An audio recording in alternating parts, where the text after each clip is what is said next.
Well, please welcome to the stage Carlton Lin and Leslie Brathwaite. Hello, everybody. What's up, what's up, what's up, what's up? What's going on? Oh, no, we got to do it better than that. What's up, what's up, what's up, what's up? All right, all right. I like it. Good energy. Carlton came all the way from Japan. Yes, yes, yes. So, quick story, funny story. Carlton used to be my assistant, and now I work for him. So, there you go. Yeah, so today what's the theme today? The theme today is a funny thing happened on the way to our Grammy. I guess we should start out by introducing ourselves. My name is Leslie Brathwaite. I'm a 1992 graduate of the RA program. Also a Hall of Fame inductee. I was inducted in 2010 in Hall of Fame 2. I'm a mix engineer in Atlanta, Georgia, and I'll be mixing some records, you know. I have the honor and privilege of working with people like Pharrell, Cardi B, Lil Uzi Vert, Rihanna, Beyonce, Jay-Z, blah, blah, blah.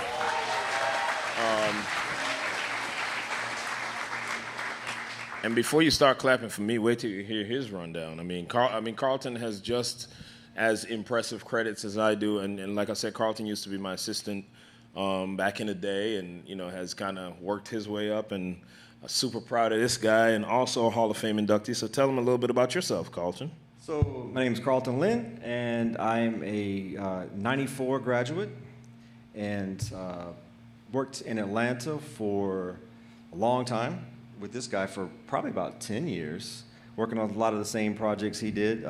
Won a Grammy in 2000 for TLC, Fan Mail, and then won a Grammy again like in 2012 for Lecrae's album, Best Gospel Album. And yeah, so now I'm living in Tokyo and still working on songs here in the States, but also doing a lot of J-pop stuff. So yeah. Yeah.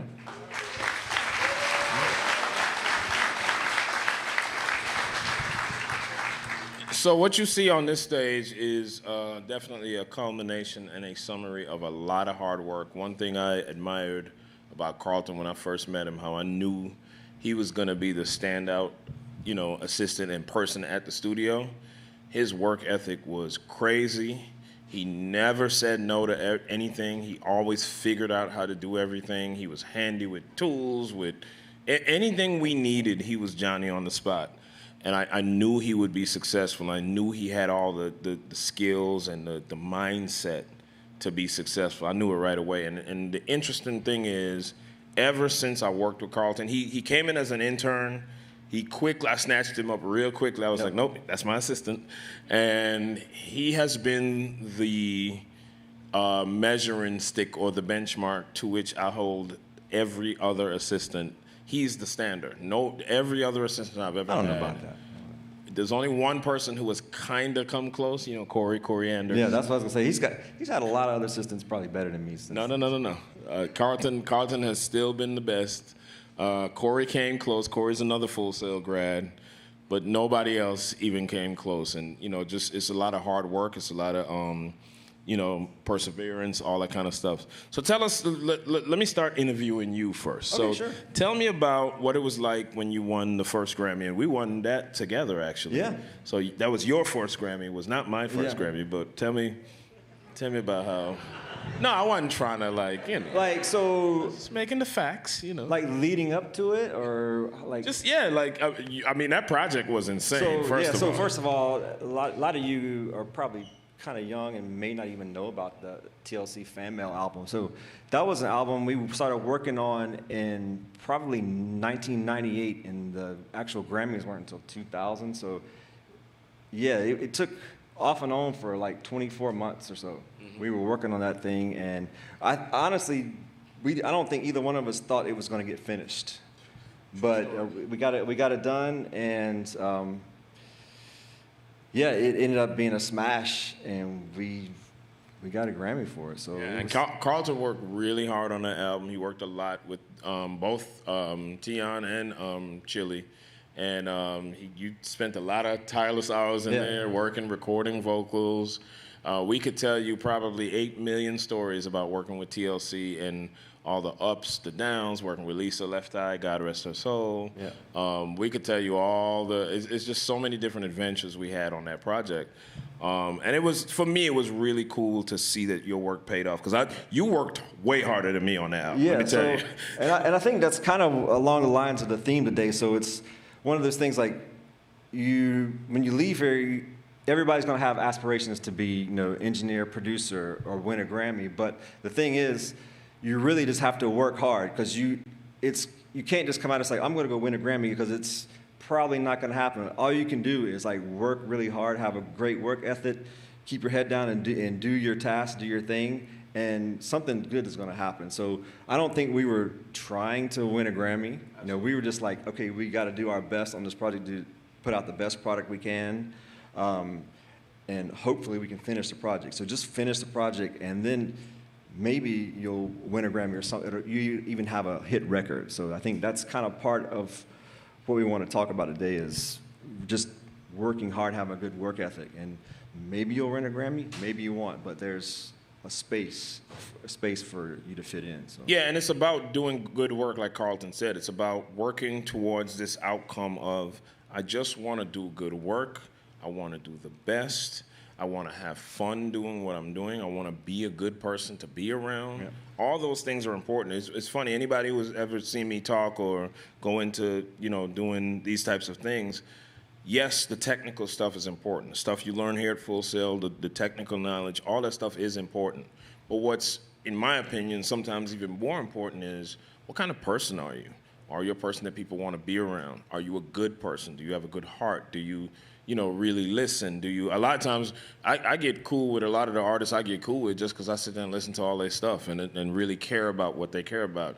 I tell the story all the time. I remember the very first time I worked with Cardi B, I was meeting her for the first time. They were rushing to get the album done, and she had just recently told the label that she was pregnant. So they had just found out she was pregnant like a few days before I met her. And when I walked in the room, the first thing I said to her wasn't, okay, how many songs do we have to mix or X? I didn't talk any business. The first thing I asked her was, how's your pregnancy? How have you been? Have you been sick? Have you been da-da-da? It was about me connecting with her as a person first. It wasn't about the work. It wasn't about technical stuff.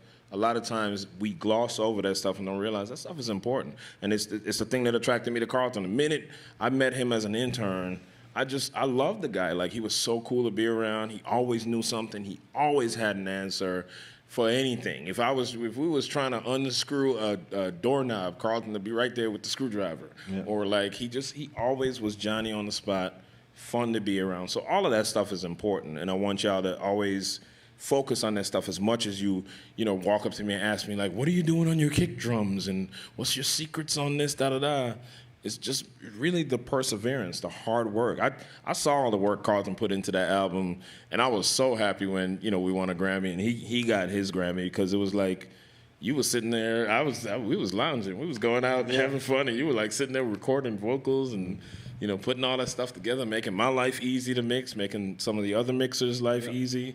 I would get some of the recordings and be like, oh, this is great. I could just do what I do. So it was very cool. I think that was a cool point in both of our careers, where we got to a place of, you came in as an intern, I wanted you as my assistant, you worked your way up, and you were a recording engineer, and then we got a Grammy together. Yep. Like, that was super cool. So, and then talk about the Lecrae Grammy. So Lecrae Records, so I started a relationship with Reach Records probably in 2008. They moved from Memphis to Atlanta, and I think that was probably the last time I ever checked my MySpace page. So I happened to check my MySpace page, and somebody hit me up, and say, like, hey, this is so-and-so, and want to see if you can mix this Christian hip-hop stuff.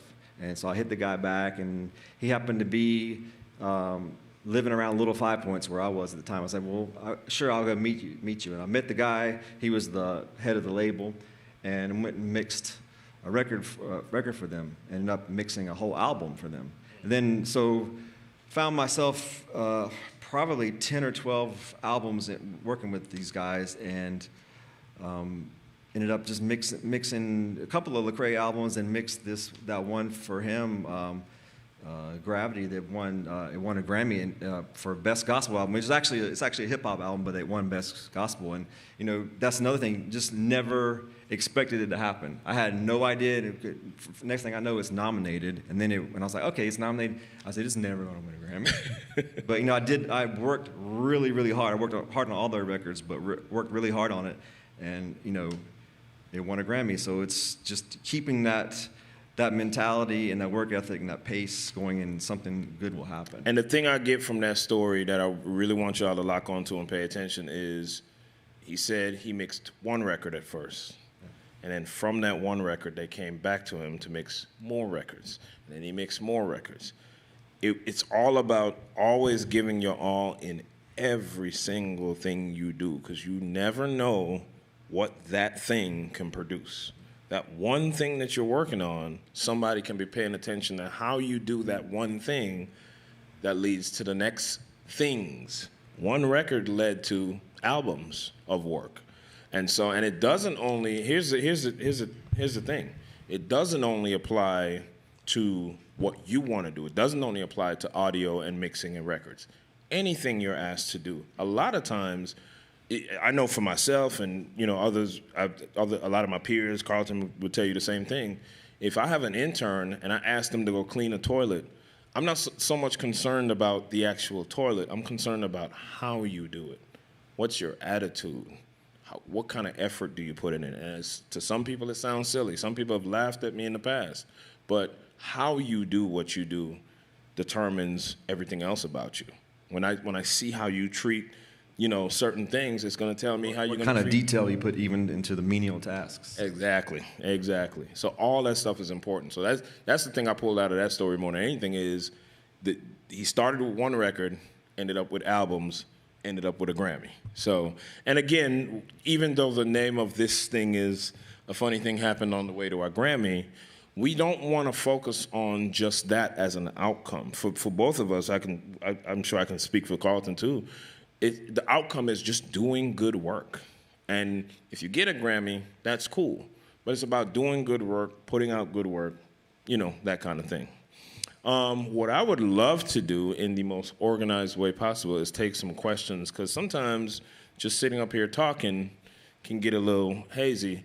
I think, if you correct me, if you have a microphone, or they could come up to the microphone, let's try to keep it organized, so maybe one or two people at a time get up and walk to the microphone if you have a question.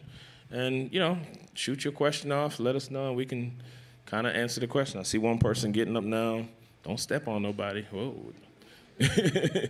But yeah, a couple people at a time, try to keep the line kind of short for now. They're queuing up.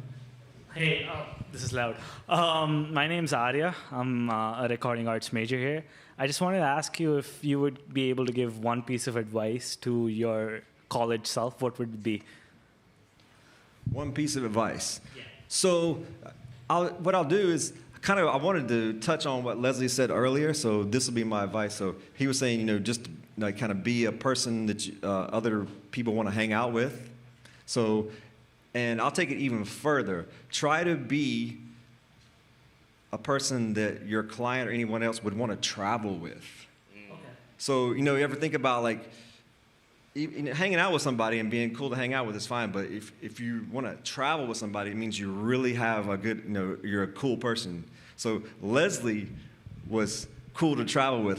Here's a story. So on that same TLC album, we had, for some weird reason, we had to go to LA in the middle of that and record the girls. And so we went there, and then Dallas Austin, the producer we were working with, he wanted to take the red eye back. So we'd been there, we were recording and working long hours, took the red eye back, and we were both tired, and I think Leslie had some allergies or stuff going on right then. He was miserable. We got in the plane, his head was hurting, and then we hit bad weather coming into Atlanta. So we had to spin around Atlanta and go to freaking Birmingham. And Leslie's just up there miserable. He's just like, I'm so effing tired, But in the middle of that, he's laughing.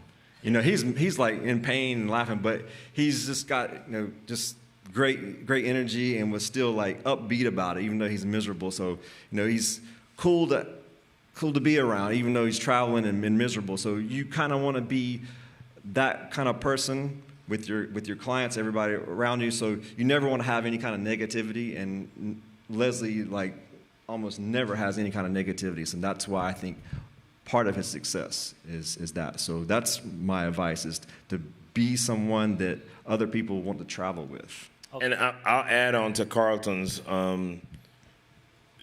to add on to what you were saying, Carlton, I think one of the important things in that same theme of being somebody that somebody wants to be around and travel with is the practical things like hygiene. Take a shower every day.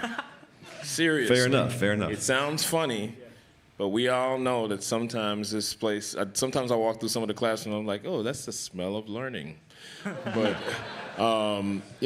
hygiene is important. Nobody wants to be around somebody where they're smelling you and that's all they can think of, or they're trying to talk to you. The Central Florida funk, right? Yeah. They're talking to you and your breath is kicking. Like, nobody wants that. People want to be around people who smell. One of the best compliments I hugged somebody last night at the hotel after a long day of being on campus, and she goes, oh, you smell so nice. I love that. People want to be around people who smell nice. And it sounds like the most practical, funny thing, but it's true. Simple things like the way your body odor is can deter a Beyonce or whoever and be like, man, I really like Leslie, but man, that dude don't take no showers. I don't know. You know what I mean? Yeah. Or the opposite. I've seen the opposite. Well, so-and-so is not the best engineer, but boy, he always smells good, and he always has snacks. I like him. So if you're in the studio or on set, keep your little kit with you, you know what I'm saying? Absolutely.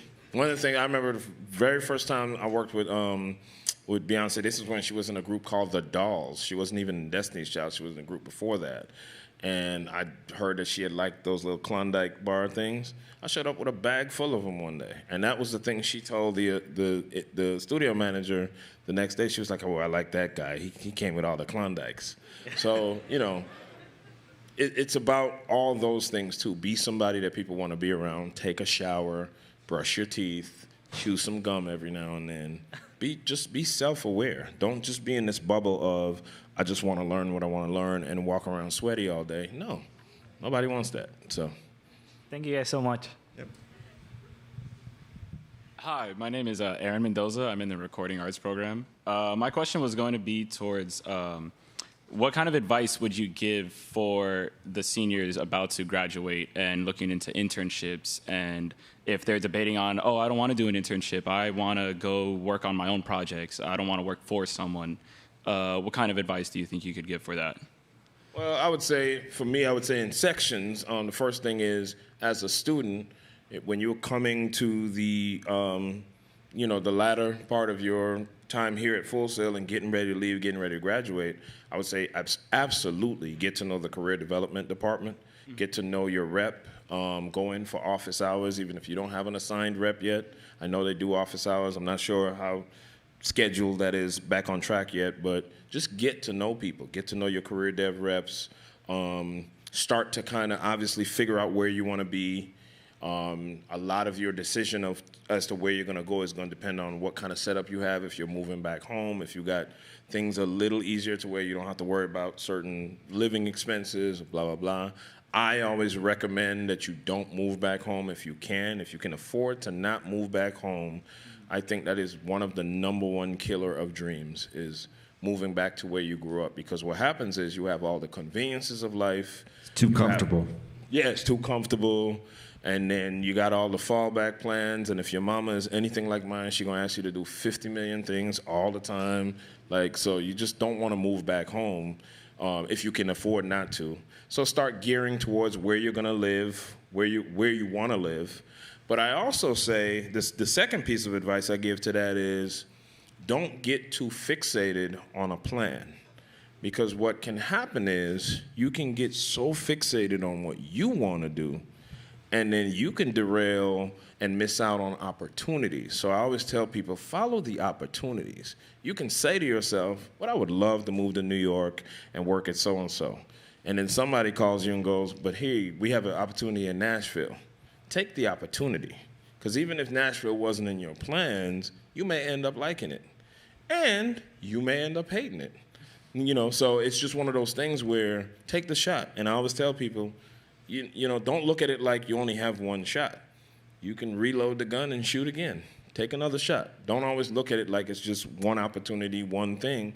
Take a shot. If you go to Nashville where the opportunity was, you don't like it, reset, go somewhere else.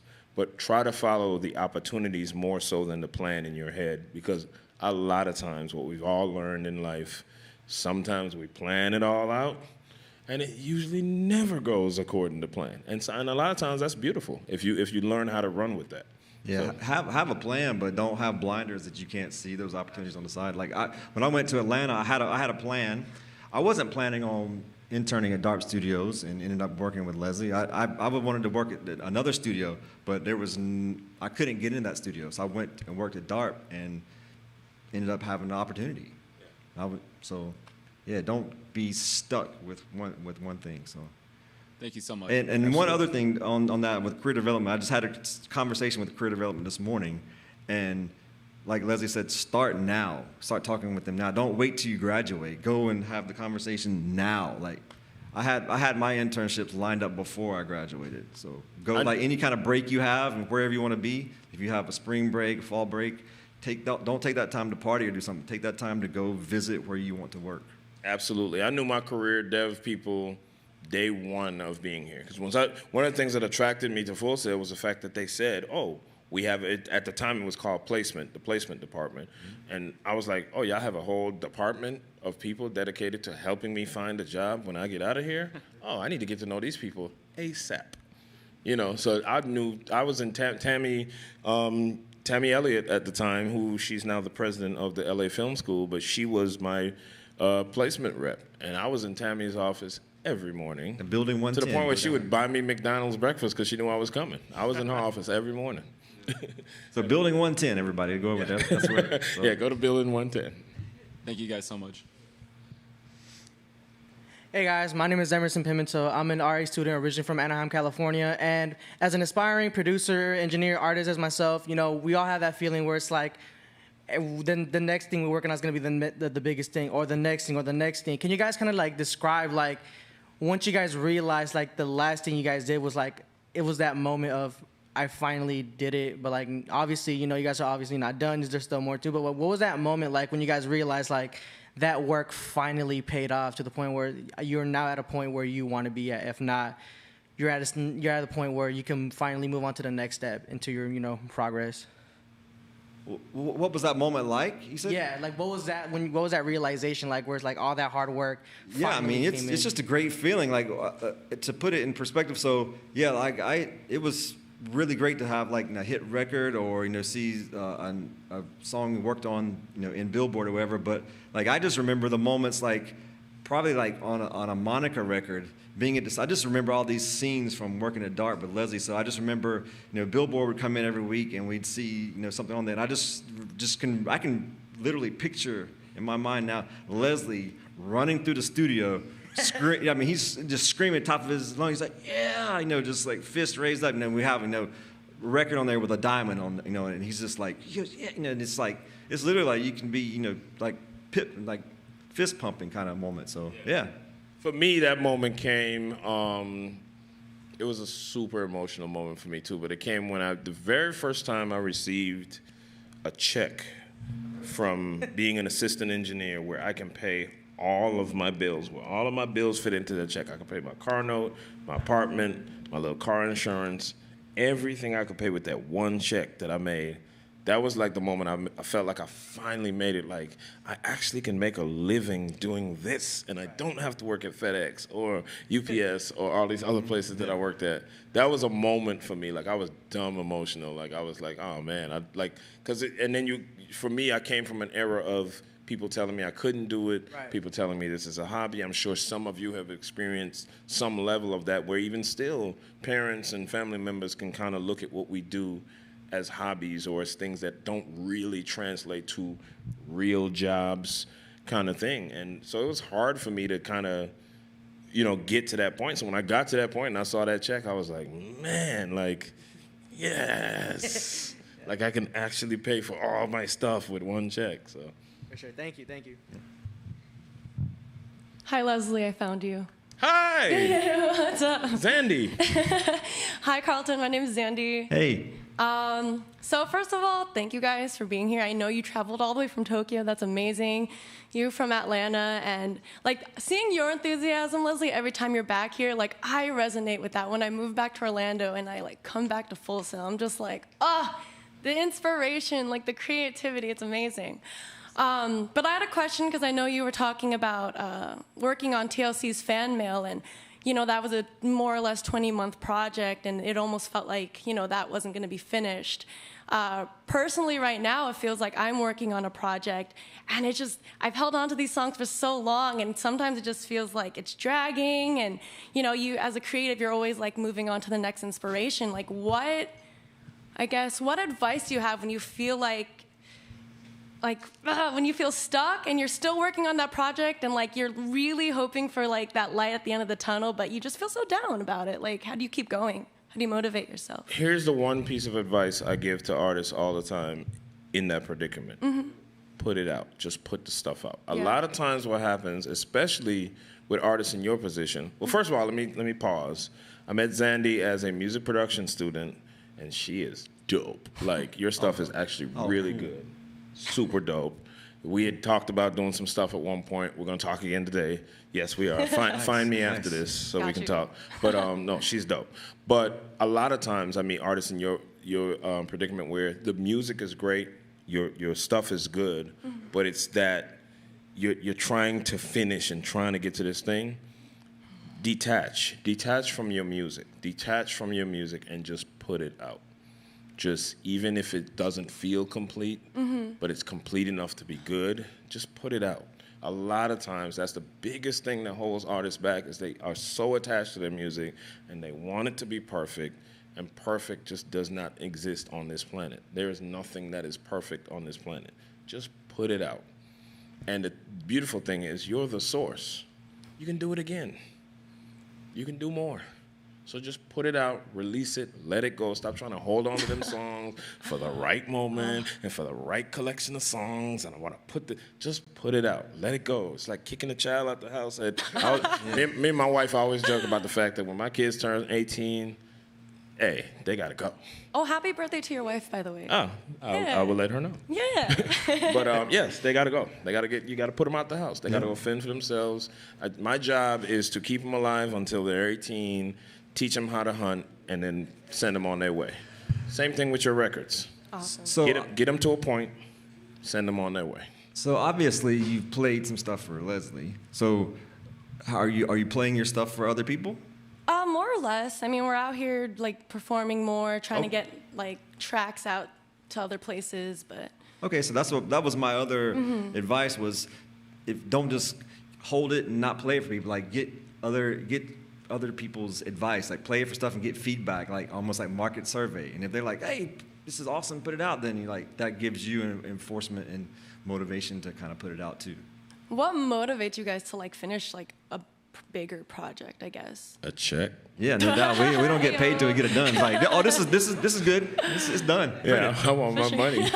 No, a lot of times it's just the thing about art. And I think what we can all relate to as creatives in this room, even the people behind the cameras, people behind the boards, the thing about art is you want to see a result, and you want to get to the result.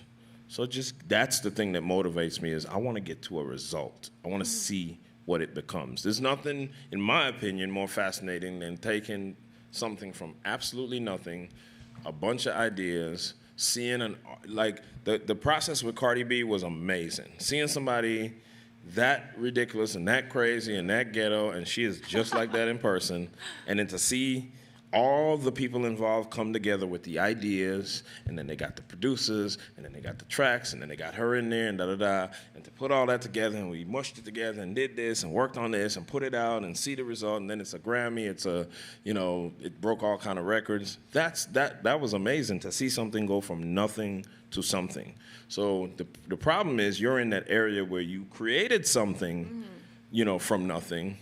Now you got to release it into the world. You got to just put it out there. And then work on more stuff and put that out. And work on, like Carlton said, make sure it's exposed, make sure people are hearing it. You're getting honest feedback.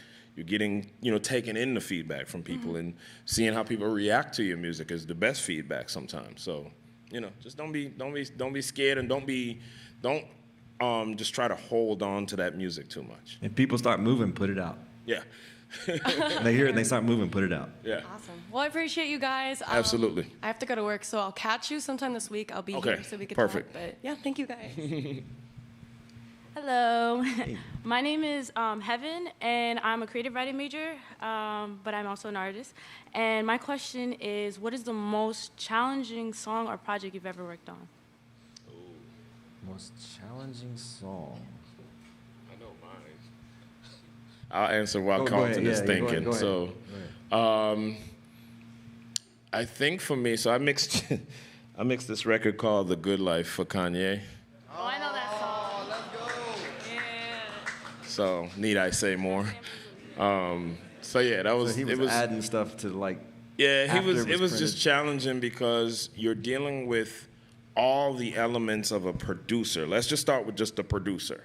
You're dealing with a producer who never wants to stop adding stuff to the song, never wants to stop changing stuff. So there's never this moment where you have this thing that you're trying to bring to the finish line because you don't even know what the thing looks like most of the time. He keeps changing it.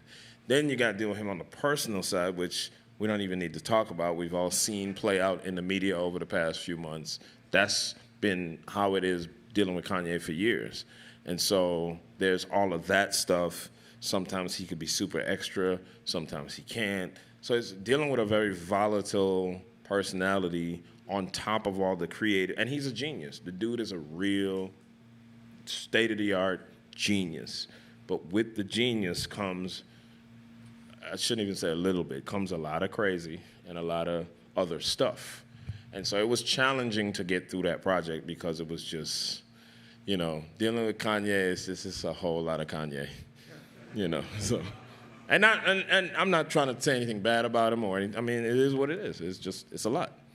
That was one of my favorite projects too. Oh, nice. In recent times, probably the most challenging thing I've done is, so I do some records, like they call it in Japan, like 2.5D, where it's basically like animation, but they use animation like the voiceover people to be the voice of these songs.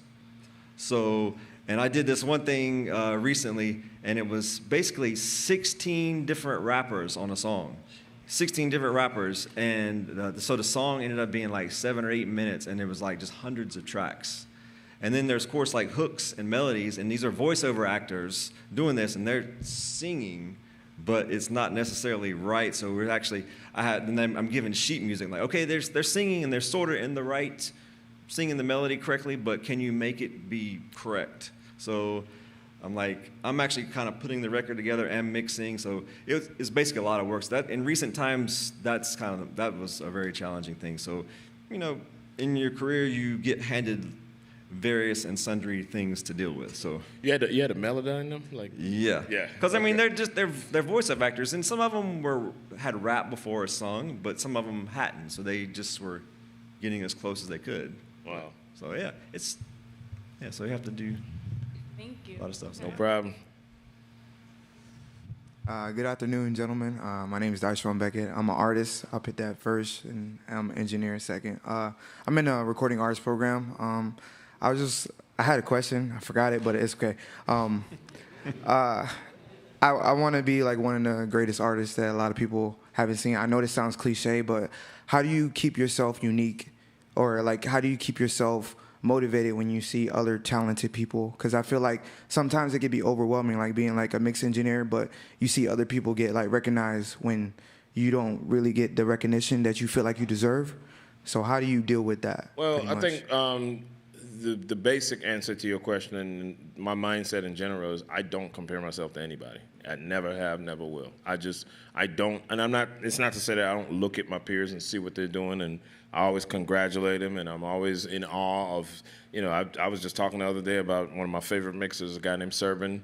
Serban is amazing. All his mixes be banging. I talk about Manny Marroquin all the time, a friend of mine. Right. His mixes be banging. I called Manny the minute Charlie Puth's album came out. Oh, yeah. That's and I was on Manny's heels like, bro, what reverb were you using? This sounds amazing, da-da-da. But I don't compare myself to those guys. Those are my peers, and they could be viewed as my competition, but I don't look at them as competition. And I think that it's all about the mindset.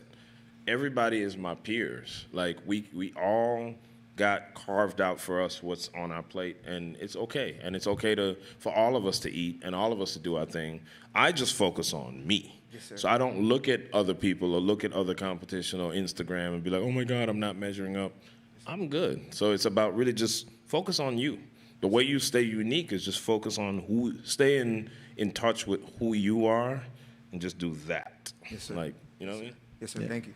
Yeah, because if you see someone else doing something well and getting recognized, okay, obviously they're doing it correctly. So why not check out what they're doing, and instead of maybe hating on it, like, okay, check out what they're doing. Like, for example, like I pull up Leslie's mix, like Rick Ross mix or whatever, and it's like I'm referencing that when I'm mixing. I'm like, okay, my bottom end should be straight, because Leslie did that, and then I should be good. So yeah. Thank you. Or we both going off the cliff. Either way. Thank you, gentlemen. Hello, my name is Mario Rivera, and I'm a audio production major, and I guess I sound really nervous. My fault. No, you're good. But it's a pleasure to meet you guys. Thank you for being here. Leslie, I watched you on, I remember just watching you on YouTube on Waves Audio, and I think that paved the way for how I started mixing and getting better with my progress. Just watching videos and studying you guys. So it's very surreal for me. I'm shaking now. It's surreal for me to just be here and learn from you guys. My question was, because a lot of them have been answered already, my question was, I'm sure you probably go through this. What happens if, you have an artist and yourself, as a mixer, what if, your ideas don't click? So what do you do in that situation? Try not to overthink. Yeah. Try not to overthink things. If it just don't click, it don't click. Okay. Sometimes you're mixing a record and it just don't feel like it's coming together. And sometimes it's as simple as going back to fundamentals. Like sometimes you may be mixing a record, it doesn't come together, or you got a song and it's not really clicking, like you said. Yeah. Maybe just take a break. Or maybe just come back to it another day, or that kind of. If I have that kind of time, right. Now, if I don't have that kind of time, I just got to make it click. I got to figure it out, and that's also part of being a professional. Yeah. Sometimes you don't have the luxury for everything to feel great, and you just got to muscle through it. But sometimes it could be as easy as just taking a 5-minute, 10-minute break. Yeah. Reset your brain, come back. Something might sound a little different to you. Yeah, that kind of thing. But if you're trying something like what you think might be cool for the mix, most of the time the artists and the producers appreciate it, even if they don't really like it, but they appreciate you trying something and the effort. They almost always appreciate it. You say, for this part, I was feeling this. And they're like, yeah, I could see that, but kind of put it back, do it like the demo is better, Yeah. But maybe more than half the time they usually like what you did, because they were actually probably maybe thinking the same thing, like what should I do here? And then the fact that you have tried something cool, then they like it. They usually appreciate it. Yeah. For the most part, I've just dealt with stubborn artists. So it could happen like every once in a while. So. And I always try to translate it to think about life for a second. This is something I think that we all do that in the creative space. Every single song, every single mix, every single rap, every single song, it's not gonna be great. When you think of anything else in life, some days my kicks be banging. Some days I'll be wearing some duds. You're not gonna be. I'm not gonna wear the hottest kicks every day, or you're not gonna. How sometimes you wear a T-shirt and you be like, oh, this ain't my best shirt today, like that. Life just doesn't work like that. You don't do something and every time you do it, you hit a home run. Every time you do it, it's the greatest thing ever. So you also have to adapt that mentality with creativity. That's the hardest thing for a lot of creatives to do, is realize that all your stuff ain't the greatest. Yeah. And it's not that you're not putting in the greatest effort. Just like Carlton just said, your effort is what a lot of people care about. It's not always the result. And for some reason, creatives trick themselves into thinking every single thing has to be perfect and great, and nothing else in life is like that. When's the last time has every single meal you ever had from McDonald's been perfect and great? No. Not at all. Sometimes you pull up and the fries is dumb soggy, or, nothing is ever always perfect. So we have to get out of that mentality that this always has to be perfect. Just do and get to the next thing. And you know what I mean? So it's a little bit of ease of mind too. Give yourself a break sometimes. Don't always think everything has to be perfect. Yes, sir. Yes, sir. Thank you. Sorry. Good afternoon, gentlemen. My name is Yana Camille Smith. I'm originally from Barbados, and I'm a recording art student. I make beats like on the side, whatever, but I decided I want to try and start to do like mixing and mastering and different stuff. So that's why I came to Full Sail. And my question for y'all is, have you ever felt discouraged about your dreams, and how did you overcome that? I've never felt discouraged. You know, sometimes maybe get a little burned out. You know, with your career, like especially if you're like working really hard. Sometimes you get a little burned out. Never really felt discouraged. I feel like if you maybe feel that way, you know, like I think Leslie mentioned earlier, like, you know, step away from it for a minute. You know, like, and when I say step away from it, you know, take a day off. Go do something other than music. You know.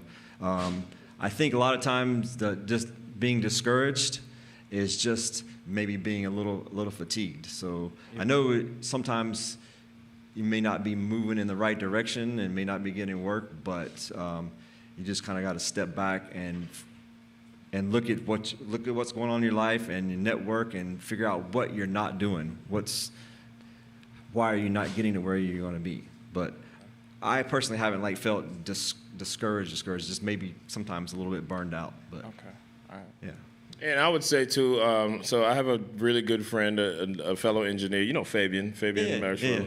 So Fabian always says this thing where he's like, we'll talk. Like Fabian does all my Atmos mixing, so I'll send him stems. And so Fabian has this saying that he always says when we're on the phone. He's like, bro, we got a good life, bro, and at least we ain't somewhere slinging tar on top of a roof in the hot sun. Yeah. So my point is, whenever you get discouraged in doing this, think of all the things you could be doing that are way worse. And when you think about our life, even the hardships of whether it's getting paid or getting on or getting people to hear your stuff and da-da-da, you ain't out in the hot sun slinging tar on a roof. We all right. You know what I mean? So it's always about putting things in perspective is my point.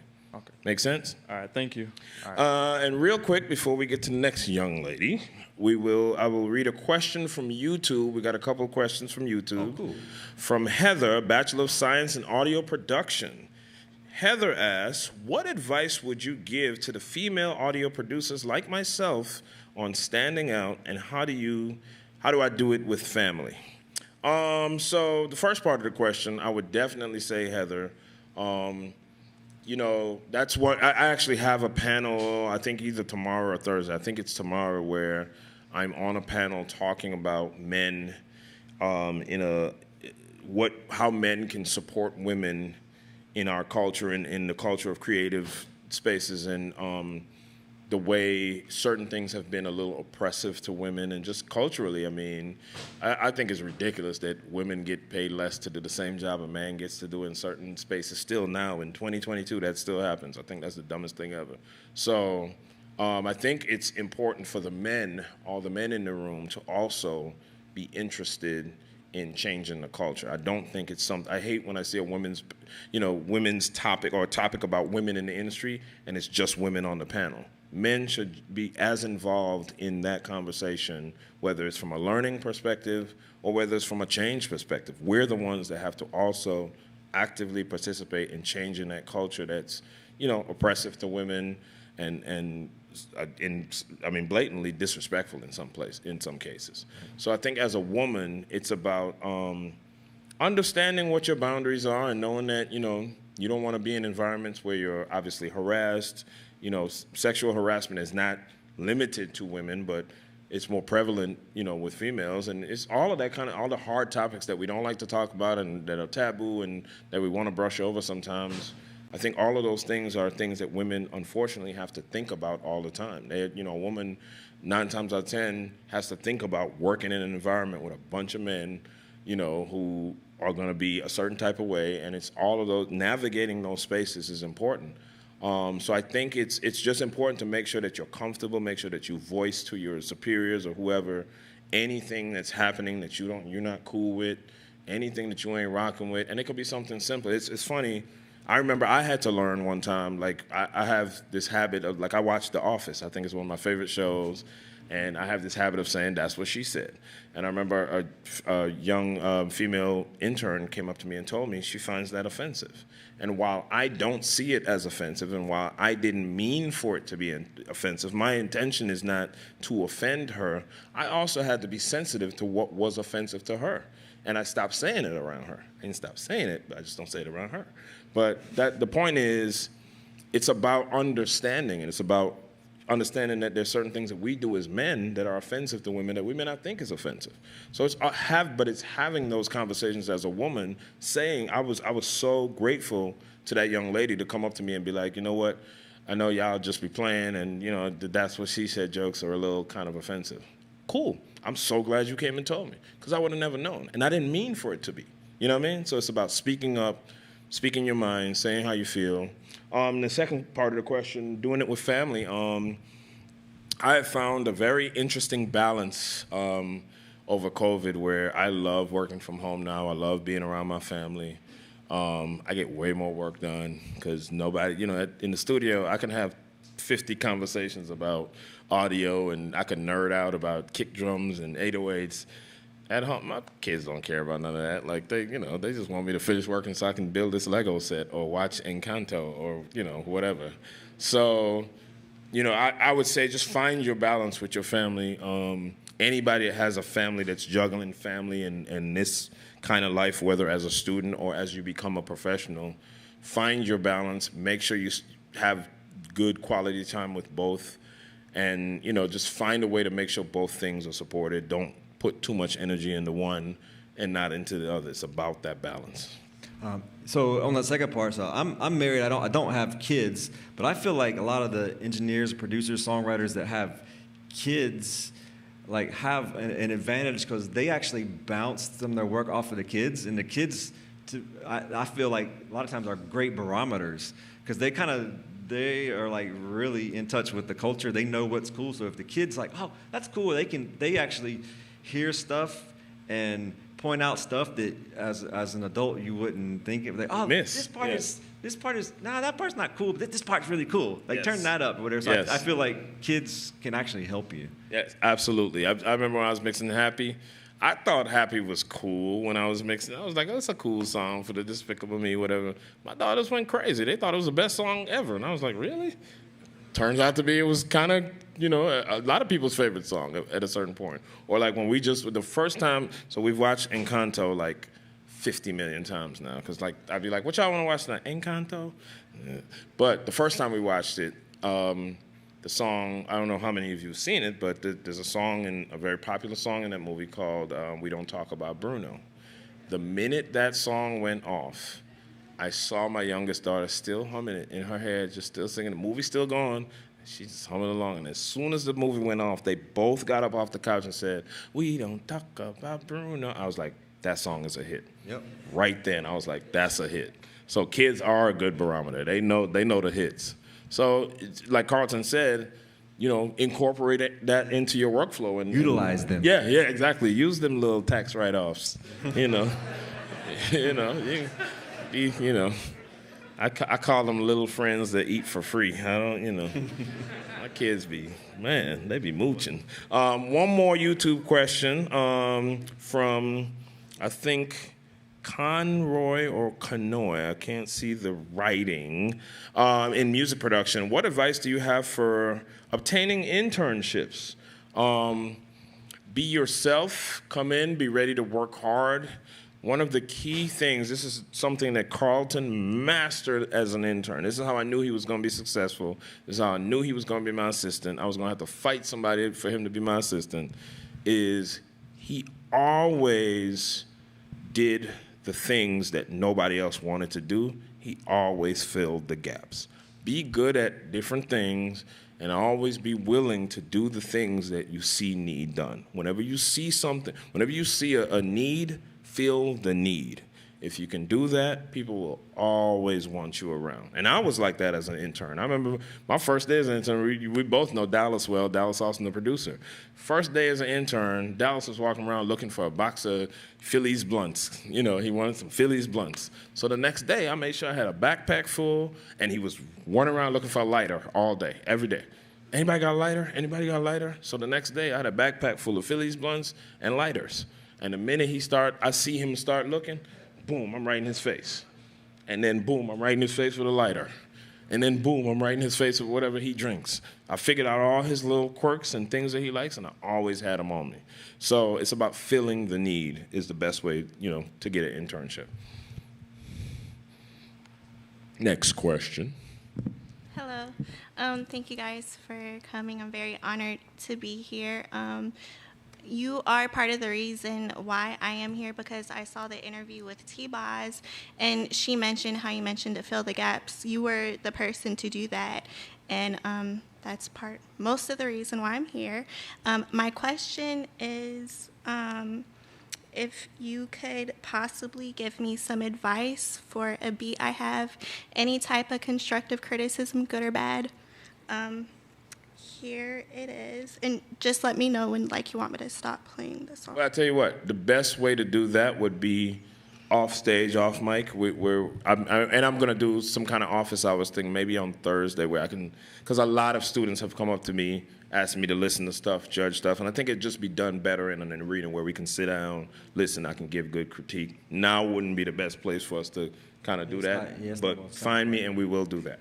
Okay, and I'm open to internships if anybody is wondering. I am a lyricist, so I can help with some bars if anybody. Absolutely. Next. Leslie Carlton, how you doing? What's up? What's up? My name is Luca Mejia. I'm soon to graduate with my bachelor's in recording arts and eventually plan on getting my master's in entertainment business. I actually have 3 questions, but I'll just, speed round them. The first one's a little controversial. I don't even know if you want to answer it. Do you think the Grammys are less about the quality of music now and more about numbers and politics? Well, I think anytime you have a situation where people are voting, it's going to be not just about the quality, because quality also is subjective. Right. So you have to factor in, there is no way to have anything just be about what's good, because we all have a different version of what's good. Right. And so I do think there is politics involved in any system where you're voting for something, where something is considered to be a prestigious award and blah, blah, blah. Absolutely. Cool. Yeah, I think, there's probably been some issues in the past, but I feel like they're moving in a good direction. Like Harvey Mason Jr. is leading up the academy now, and I feel pretty good about his leadership. So. Yeah, and I love the fact that, even little things, big things, I remember they used to make us vote on every single category, and now they've truncated that to where we don't have to vote, because the problem that produced is, let's say I don't listen to reggae music ever, and I have to vote in the reggae category. Most people pick the name they're most familiar with. So the minute you see a Marley in the category, you vote for Ziggy Marley. Or if you don't listen to gospel, but you know a few names in the gospel world like Winans, you're gonna vote for whoever Winans. Yeah. So that used to be problematic, and they changed that to where you don't have to vote for every category. So I think, like Carlton said, they've made tons of strides. Nothing's ever going to be perfect, but they definitely made strides. Yeah, we had to vote on the best polka record, and I was like, I don't listen to polka music, so. Facts. Now. Cool. Second question is for Carlton. Since you work in an international market, you work in Tokyo, I know that my dream is to move to Japan when I'm old. I plan to retire Japan. That's dream. So working in Tokyo, I know that work ethic and everything is different. I've heard of 996 hours, which for most people, if you don't know, it's 9 a.m. to 9 p.m. 6 days a week. That's crazy to me. That's just straight insane. I would never do that. Is the culture in terms of working different, or are there similarities that you like, pros, cons kind of thing? Well, yeah, in general, I think people work crazy hours in Japan. I still kind of do the same thing I've always done, get a song and mix it in whatever amount of time it takes. But I think you just if you try to stick to Japanese culture, which I think they're trying to change, people not working like crazy hours like that. I think the culture is trying to shift, but I think you need to just do your thing and not kind of, because you're not Japanese, so don't go there and just try to like be a Japanese person. Go there and be you if you plan on doing that. And I am so sorry, but we are at the end of our time. What I would do, and I don't know what your schedule is, but I know for sure I can hang out in some area. I'm sure they'll designate me to an area where I can take the rest of the questions in line for sure. I'll hang out with you guys and answer some questions. But I didn't want to, I know we're kind of over time, and I didn't want to overshoot things and make it weird. Am I making it weird? I'm not making it weird? Okay. Am I making it weird now? Yeah. Not yet? Am I still not making it weird? Okay. Now it is. I want to make it weird, Okay, no. But thank y'all for coming out. Appreciate y'all. Thanks, everybody.